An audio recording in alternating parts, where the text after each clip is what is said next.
Hey everyone, welcome back to the channel. Today, we're diving deep into Yamaha's latest middleweight missile, the 2025 YZF-R9. Whether you're a diehard R-Series fan or just someone looking for the ultimate mix of power, precision, and track-ready performance, the R9 might just be your dream bike.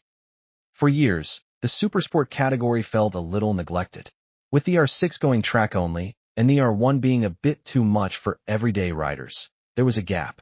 Yamaha tested the waters with the R7, fun, approachable, but not quite the fire breather that thrill seekers were hoping for. Enter the R9. The R9 aims to fill the void left by the R6, but with a modern twist. It's not just a bored-out R7. It's an entirely different beast. Let's talk power.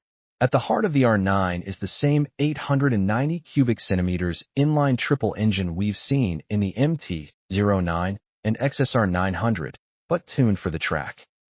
Expect around 115 horsepower and 65 lb-ft of torque, delivered with that punchy, torquey character the CP3 engine is known for. But Yamaha didn't stop there. They've remapped the ECU, refined the quickshifter, and given it a sharper throttle response tailored for track day aggression. It revs fast, it pulls hard, and it sounds absolutely wicked. Trust me, this isn't just a naked bike in a fairing. This thing means business. Now, it's not all about power. What makes the R9 shine is how it handles. It uses a revised version of the Deltabox frame, paired with fully adjustable KYB suspension. The geometry has been tightened up for better agility, and the new aluminum subframe helps shave weight while improving mass centralization. Braking comes from dual radial mount calipers up front, gripping 298mm discs. It's sharp, consistent, and confidence-inspiring. Exactly what you want when you're trail braking into a hairpin. This is where the R9 takes a serious step ahead of the old R6.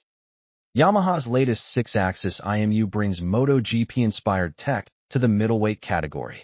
You've got lean-sensitive traction control, cornering ABS, multiple ride modes, launch control, and even wheelie control. And all of that's controlled through a beautiful full-color TFT display that's easy to navigate, even with gloves on. Let's take a second to admire how this thing looks. B-roll, detailed shots of bodywork, tail section, front fairing. The R9 borrows cues from the R1's aggressive styling, sleek bodywork, aerodynamic winglets, and that signature twin-eye LED front. It screams supersport, even at a standstill. Ergonomically, it's track-focused but not punishing. Clip-ons are low, rear sets are high, but it's still manageable for street rides or commuting, if you really want to. So, where does the R9 sit in the lineup, and how does it stack up? With a price tag hovering around $11,000 to $12,000, it undercuts many of its closest rivals while offering class-leading electronics and real-world rideability. It's less intimidating than a leader bike, but far more exciting than a beginner twin. Bottom line, the 2025 Yamaha YZF-R9 isn't just the R6 replacement we wanted, it's the evolution the segment needed. It's fast, it's smart, and it's got enough character to keep even the most seasoned riders entertained. If you've been waiting for the perfect middleweight sport bike, the wait is over. The R9 is here, and it's ready to rip. Thanks for watching. Let me know what you think of the R9 in the comments below. Would you pick this over the R7 or R1? Don't forget to like, subscribe, and hit that bell for more bike content coming your way.